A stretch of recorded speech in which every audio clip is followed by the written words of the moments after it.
We're going to start off with the least impressive teams and work our way up to the most impressive ones. So, with that said, the Atlanta Hawks are the first team we're going to cover. They had an over under at the start of the year at 35 and a half, and now it sits at 41 and a half. So, that's a pretty big difference. 6 games, of course. The Hawks returned a lot of their roster from last season into this year, with the major difference being Dejounte Murray got swapped for Dyson Daniels, and that has really paid off for them because they are 17th in defensive rating compared to their ranking last year being 27th. So that's a huge jump. And as I said, Daniels is the main person responsible for that. There's, I think, been improvement all around for the team defensively, but Daniels is leading the league in steals with 3 a game. He's also taking on the hardest assignments most nights, and he's really holding his own. So that helps everybody else. That gets them into an easier position to succeed.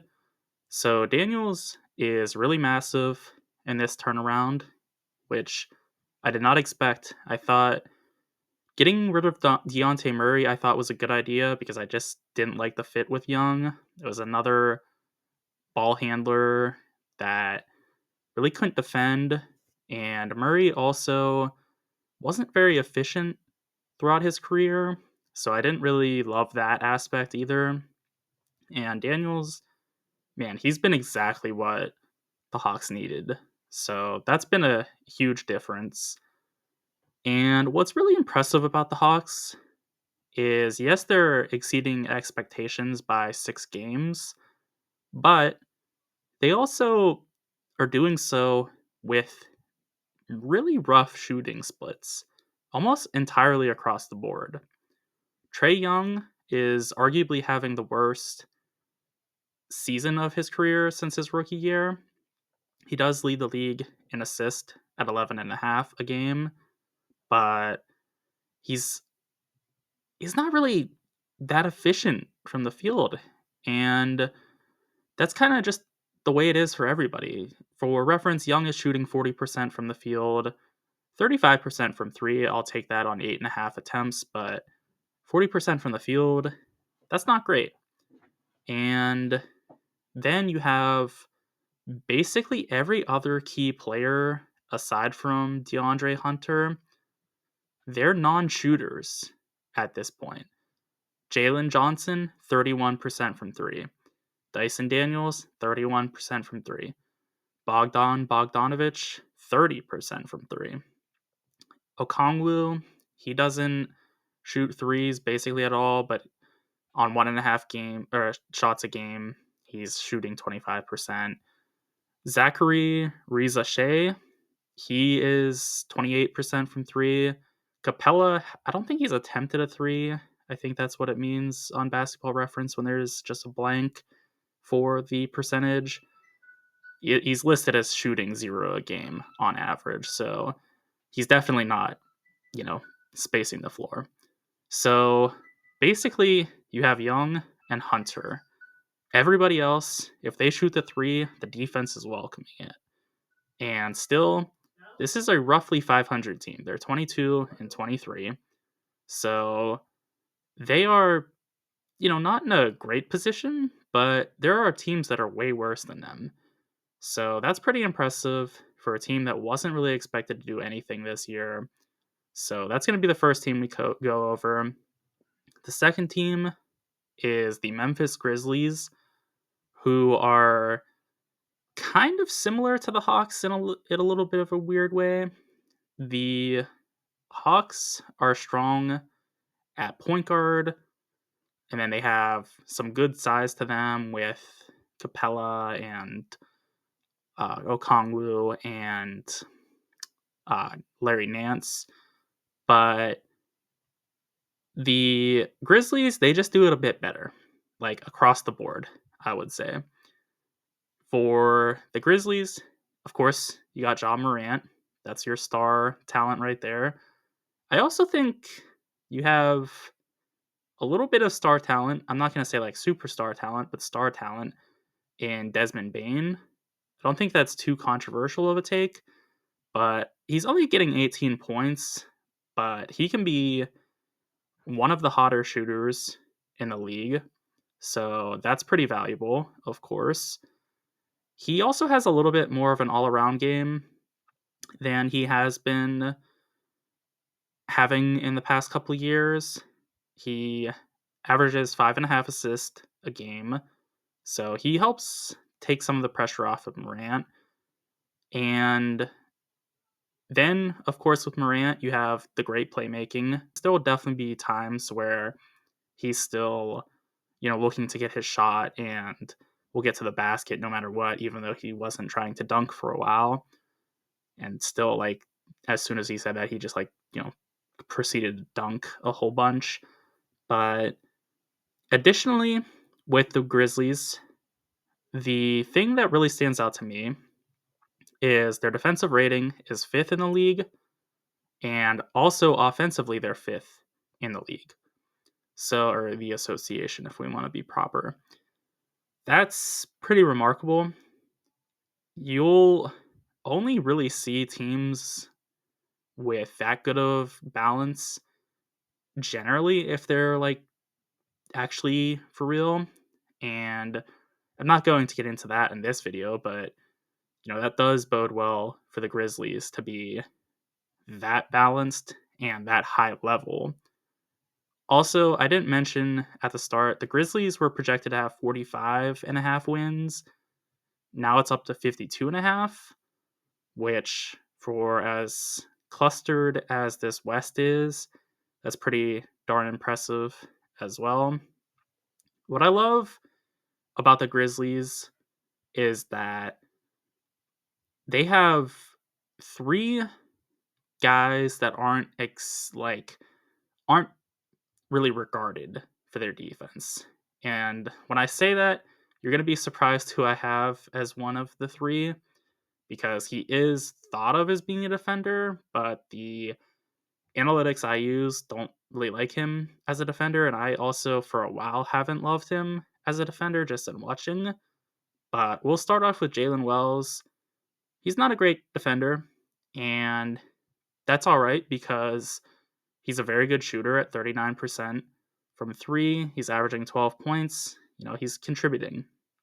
Similarly, Luke Kennard, he's averaging 10 points, shooting a league best 49% from 3. That's, you're more than welcome to do that and not be the greatest defender in the modern league. And the third player that I don't think is really up to par with the other players defensively is Marcus Smart. I, for a while, have just thought he's kind of getting by on reputation. And I think this year, his advanced stats, like his defensive LeBron, is not very good. So, take that with a grain of salt. I just don't think he's quite doing the defensive work that, like, even John Morant is doing. Morant, I think in the past has been rather inconsistent in what he does defensively, but I think that Morant this year has been pretty good. Jaren Jackson Jr., one of the best defenders in the league. Like, full stop, he's great. He fouls more than you would like to see, but I feel like his fouls have to be going down, or they have to be down rather. 3.5 a game, maybe that's still a little bit higher than you want, but at the end of the day, it shows he's, engaged in being aggressive. He also makes tons of attempts at blocks and will take on, difficult switching assignments. So it's tough to not get fouls in that situation. Bane, I think he was a poor defender for much of his career. This year, I think he's pretty darn good. Not like exceptional, but I think he's pretty all right. Santi Aldama, he is pretty good. I don't love him in every situation. He is kind of the ideal height for a small ball center slash a big wing. Another power forward, Jake LaRavia, he is rather good defensively. He doesn't wow you with his stats. He actually has basically identical stats to Aldama with steals and blocks, that is. But with that said, he is liked by the advanced numbers, so he's liked by me. Scottie Pippen Jr., I guess it runs in the family. He's a good defender as well. I can't believe he's 24. I don't know why, but for some reason I thought he was like 27. So I was a bit off on that one. And with that said, they got a lot of defenders across the board. They have enough offense. You get Morant, with the possibility to get 30 on a given night. He's not wowing you overall with his stats. Jaren Jackson Jr. is actually their lead scorer, if you didn't know. Jackson Jr. has 23 a game. Morant has 21.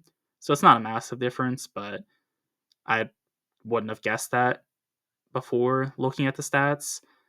Bane, he can be a 3-point specialist. Jackson Jr., he can be a knockdown shooter. Not the most lethal, but he can hit a good enough rate at 35%. What I'm getting at is there's a lot of balance to this team, and the parts just fit well together. You have, the slasher in Morant, you got the defensive players, you have guys for Morant to kick it out to. It all just works. So it makes sense that the Grizzlies are doing as well as they are. I think it's a little bit weird that they were only projected to win 45 and a half games. Maybe it was something I was missing, but I thought that was a little low, and now I think it makes sense. It's 52 and a half. That sounds about right. The next team we're going to look at is a bit of a weird one because basically everybody thought they were going to be a good team, but I don't think most were expecting the Thunder to be this good this soon, especially with Chet Holmgren missing as much time as he has. He's played 10 games, I believe. So, yes, he has. The Thunder, they are another very balanced team. They're 6th in offensive rating and 1st in defensive rating. So that's awesome stuff. And it makes a lot of sense that they are as good defensively as they are. I'm going to start there again with the team and then work our way over to the offense. To start off, everything starts and ends with Shai Gilgeous-Alexander, even defensive stuff. He's not this Alex Caruso level defender, but I think he's established himself into being a real defender. And I think that's awesome because for a while, people had been wanting him to turn into something there because he has the size. He's a tall guard. He doesn't really have like any athletic or like fantastic athletic ability, I wouldn't say. Like he's not, some guy that can jump insanely high, or he's not super strong or super quick, but he's pretty balanced across the board, I would say. And he has a pretty good awareness of what's going on. He can get a good amount of steals just from knowing where to be at the right time. He has two steals a game, rather. So that is so helpful to have a star player that you don't need to hide, and it makes everything else a little bit easier for everyone else. Then you got Jalen Williams. He is a defensive menace. I think he's really good, and he's started to get talked about a fair amount more. Like I think people are starting to realize that he is really good. I think most people are more concerned or like preoccupied rather with his scoring, because he's second on the team in scoring with 21 points a game. So, that's something that stands out. Isaiah Hartenstein, he is, I think, one of the more like savvy defenders in the league because I don't think he's very athletic. That's not just because he's white. It's partly because of that. I'm just kidding. Um, yeah, he just like I don't think he has great foot speed or anything of that nature. I think he's got good strength. Like he's not going to get pushed around by anybody. But he I think really wins with playing angles correctly and knowing when to jump and when not to. He's great at patrolling the paint. And really, if you put Chet Holmgren and Isaiah Hartenstein in the paint together, that's going to be really difficult to like. They're not going to both be in the paint at the same time unless the other team is, running an archaic sort of offense where they have like two centers as well. But if you have, them playing off of each other where one's in the paint, one's guarding the perimeter, I think it's kind of hard to. I guess you would probably want Hartenstein in the paint just because I think he is a little bit less, you know, quick on his feet than Holmgren is. But Holmgren, he also is so nice in the paint. So it's like you're kind of. It's a good position to be in where like you can kind of get away with either. Like you don't want Hartenstein on a guard or something, but he can hold his own in those situations. It's just that's definitely a mismatch. So they have the size for sure. Lou Dort, I'm going to be honest with you. I think he's a little bit overrated as a defender. I think some people would say he's like the best defender in the league. I don't see him like that. He's definitely a good defender. Like there's no doubt about that. He's very physical.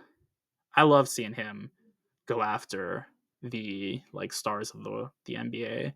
He'll he'll get after anybody. And there'll be times where I think he gets a little carried away. Yeah, he has 3 fouls a game on average, which is kind of like a center stat, not a forward stat. But either way, Dort, man, he'll get after anybody. He's a real dog in that sense. I love just seeing like, if the player is holding the ball, like maybe milking the clock, waiting for, the last shot.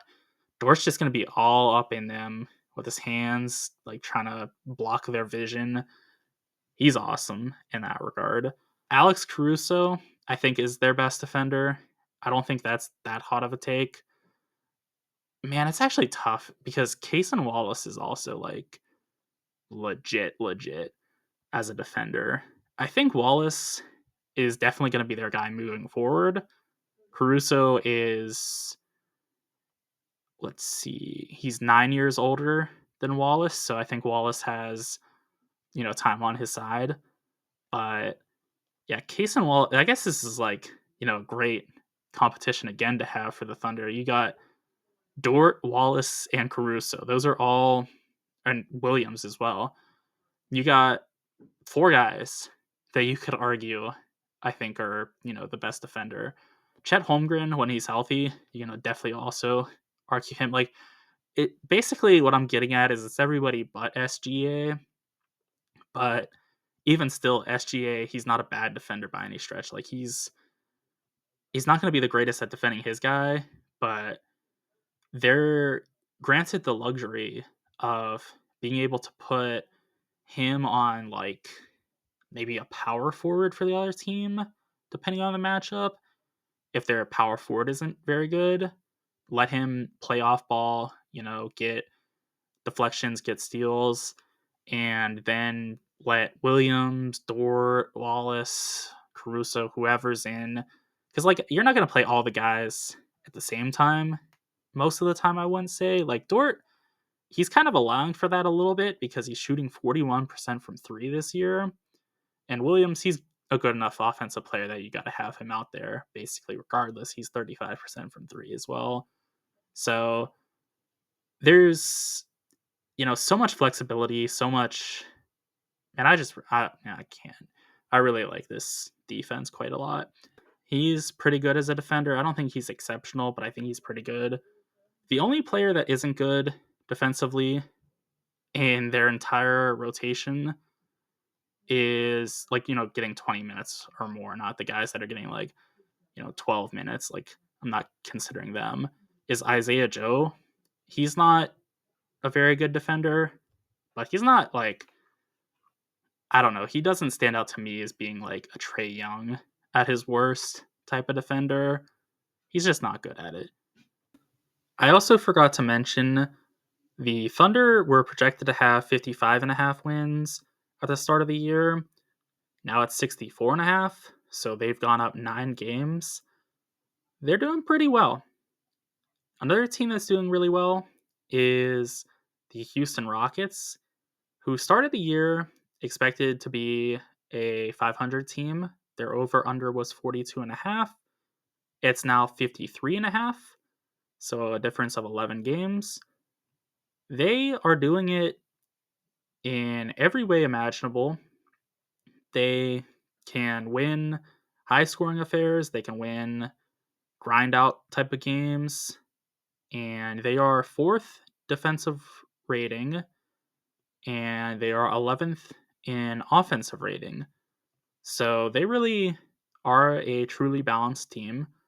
And to me, it's a little bit surprising that the ratings are what they are, because if the Rockets were to take the next step from where they were last year to this year, I would have expected it to be something simple like Jalen Green is, really ascending as a scorer and is averaging like, I don't know, 25 plus points.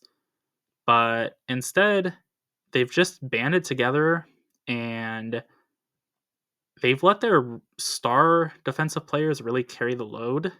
And then everybody else has kind of pitched in as well. The best players defensively for them, Fred VanVleet, is a very good defender. He's undersized. I think he's like 6 foot tall. He's not big whatsoever. Yeah, he's 6 foot.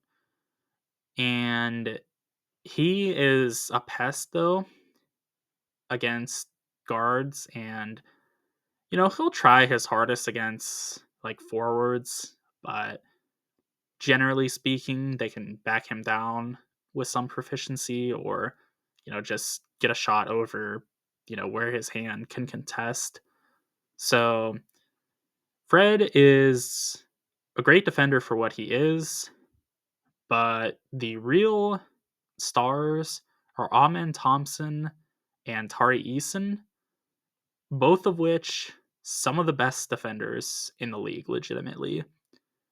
They are so switchable. In the case of Amen, he is so athletically gifted as well. Like, he is forever, making things difficult. Even if you like blow by him a little bit, he's able to catch up and recover. He's great at, you know, getting high to get blocked. Tari Eason, he is very good as well. I think he's just a bit more of like a fundamental defender, but he's also not like physically deficient whatsoever. He is pretty big, I would say. Like, he is well built for defending. He's 6'8", 216 pounds. So he does have a good body for defense. So they have 2 great wing stoppers. Dylan Brooks, I think, is generally regarded as one of their, like tough matchups, or like, yeah, he's going to be a tough matchup for you. But I think he's like pretty far and away their like 4th or 5th best defender. Thompson and Eason, those are 1 and 2 for me. Then you get into, a couple different avenues. Like Jabari Smith, I think, is pretty good. He's pretty big. I want to say he's like 6'11".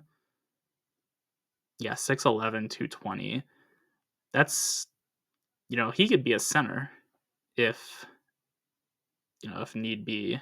It definitely don't need that to be the case because Sengun is so good. But yeah, it's nice to have big players like that, especially with Fred being a little bit undersized like he is, and by a little bit I mean like rather undersized by like 4 inches. So that's you know they got some really good defenders. They got some all right defenders. Jalen Green, not really a defensive specialist, but he is leading them in points per game.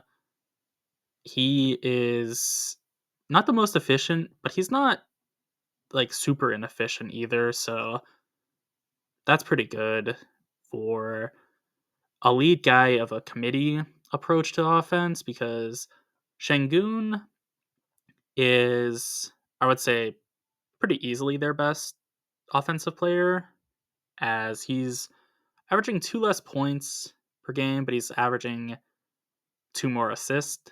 So I'd say that's a fair trade off. He's also averaging, they're not apples to apples, but Shengun is averaging 3 more offensive rebounds, so that's got to count for something as well.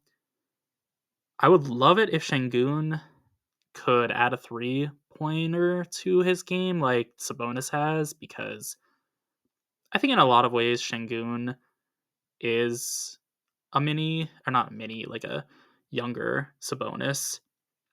So I could see it happening, and I think that's really been good for Sabonis in this past year. And I would like to see Shengun do something similar, but that's being a little bit greedy. He's fantastic as is. He's one of the better playmaking bigs in the league currently. He has such a nice overall game too because he can post up, he can do a variety of things, kind of again like that Sabonis comparison. So I don't like when people say, he's a baby Jokic. Like there's, similarities, but I see Sabonis a lot more, and Sabonis is a lot more like in his weight class because, Jokic is, maybe the best player in the league. I think there's a real argument for that. Like it's kind of hard to be like, yeah, you're, just a lesser version of the best player in the league. It's like, what does that mean? Like who isn't a worse version of, the best? So that's kind of just a nitpick on my end, but yeah, they have such a balanced offense when you look at it. They have 8 guys getting 10 points or more, which I don't know what like the average is for that, but I feel like that's definitely higher than average. And there's like such a cluster together where like Shengun and Green are, pretty close, 19 and a half, 21 and a half for them respectively. But then there's just a lot of players that are in that like 12, 13 range. So they're really quite balanced. Ime Adoka, I think he can sometimes go under the radar, as weird as that is to say, because he was such a high profile guy in Boston. But I think that he really has been good for this young Rockets team. That it's not to say they were soft, but I think that he's really, strengthened them throughout his time there. I don't know what the general feeling is for people that are like, more locked into the Rockets than I am, but that's kind of my perspective on it. So next we have a really big difference in expected wins and what, it currently is expected of, because the Cleveland Cavaliers started the season expected to win 47 and a half games. Now their over under is 63 and a half. That is a difference of 16 games. That is huge. And I think you got to give like, the biggest slice of the pie to Kenny Atkinson, who I thought was a good coach, like, going into this year.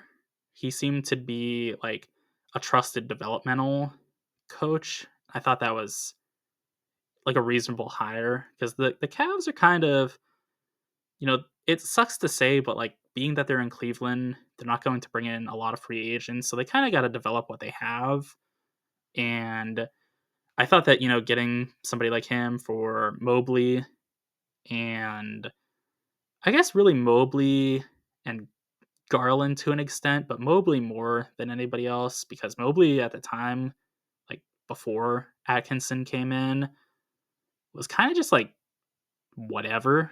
Like he showed he's a really good defender, of course, but he wasn't the offensive presence that he is now. So I thought, Atkinson was a good hire, but like, man, he's been just revolutionary to these Cavs. So the thing that stands out to me, first of all, is that their ratings are like almost flipped from what I would have expected. They're first in offensive rating and 11th in defensive rating. That's not exactly what I was expecting because, like I said, Mobley, great defender. And last year they were 6th in defensive rating and 18th in offensive rating. So there's that. I don't want to forget Jared Allen. He's great as well. One of the like legit true centers of the NBA. So he's a good anchor as well. But yeah, they've been good on defense, but it's just like the offense has stolen the show. And what really is neat about it is that it really is a by committee approach with Mitchell being the lead guy at 24 points, Garland at 22, and then Mobley at 18. It then drops off a bit to Allen at 14, but that's pretty good balance. It's not what I would have expected with Mitchell. I would have thought, he'd be at like 27, 28, and everybody would just be, a couple points down. But instead, no, like they're clustered pretty closely together. And they do have a good mix of that balanced offense, but also when you need, one guy to make a shot, like I think this will be more noticeable in the playoffs, Mitchell can be trusted with the ball in his hands. He is a great ball handler. He's very creative. So, they can do a lot of different approaches, which is nice. And I just want to mention too, like we do not talk enough about how good Evan Mobley has been from 3, like relative to where he was expected to be. Shooting 3 a game, that's not like huge numbers, but 41% from 3, he's figuring it out. I love it. He's such a talented player, and I think like he can continue to get better and better. I I don't know what I would cap him as, like as his absolute ceiling. So that's a great spot to be in for Cleveland. And of course, Mitchell still one of the better players in the league. So that's something. And Garland can do things of his own, like 43% from 3 on 7 attempts a game. That's really good. So yeah, the Cavs have a lot going for them right now. Another team that has a lot going for them is, believe it or not, the Detroit Pistons. They're roughly 500. They're 23 and 22. So they're not, just like a complete powerhouse yet. But they were not expected to be anything at all. They had an over-under for the preseason of 22 and a half, and now it's 40 and a half, so an 18 game difference. That is remarkable. The biggest difference between last year's team and this year's one is, of course, Tobias Harris. who alone is worth probably about 25 wins. So the 18 game difference kind of makes sense. That, of course, is a joke. Tobias Harris is actually a solid player, but he's not the reason they are winning all these games now. The big thing is Cade Cunningham has continued his career progression, which is just an upward trajectory, and he's been healthy this year, which has not been the case any other season. So that's been huge for them. Cade Cunningham, he is really playing well. He is averaging 25 points. Solid efficiency, not the greatest, but solid efficiency. He gets rebounds, 6.5 a game, 9.5 assists a game. He does it all. And as I mentioned before, Tobias Harris really is actually a solid contributor. He's shooting 35% from three on 4 attempts a game, giving them 13 points and 6 rebounds. So they're getting a lot of rebounds from their quote unquote smaller players. Cunningham, I believe, is like 6'7", and Tobias Harris is Cunningham is 6'6", and I want to say Harris is like 6'8", maybe a little bit taller. Yeah, he's 6'8". Okay. They're getting good rebounding from them. They're also getting good rebounding from Jalen Duren, and Isaiah Stewart is giving them some as well. He's only giving Stewart, that is giving them 6 a night, which isn't the greatest, but he is playing limited minutes, so it's not, an issue. And he's not really giving you any points either. He's also giving you 6 points. I just realized he's averaging more rebounds than points. But Duran, I don't know how to say his name. For some reason, that's giving me issue. But Duran. Okay. Thank you, basketball reference. Duran is a very good defender, as is Stewart. And they have nice insulation across the board as well, because Thompson for them, who gets about 20 minutes a night, he's a good defender. They have 3 key players in Jaden Ivey, Tim Hardaway Jr., and Malik Beasley that all aren't good defenders, but they can shoot the ball. So that is, something you have to deal with. And man, Beasley, he's averaging 16 points. Ivey's averaging 18. Good for Ivey. He's been going upward as well in his career. He's a very talented player. I like seeing that. And Tim Hardaway Jr., he's averaging 11, but he's averaging it with 38% from 3. So it's good all around in the shooting department for them. They don't get any help from Osser or Thompson, but basically everybody else can shoot at least a little bit. And, that makes for a difficult team to defend. It is also difficult because Cunningham is continually finding the open guy. So if there is somebody that's open, they're going to be found and they're going to more than likely connect on the 3. So they're a difficult team to defend. They don't have a very good offensive rating. They're only 19th in that regard. But to me, I think they're a little bit better than that would suggest. I don't think they're like, elite. But I think, you have Cade Cunningham. Yeah, that's 25 points right there. Jaden Ivey, that's 18. You have 2 really good ball handlers that can score. And then you have, some guys that can be perimeter shooters. I think they have a pretty good thing going.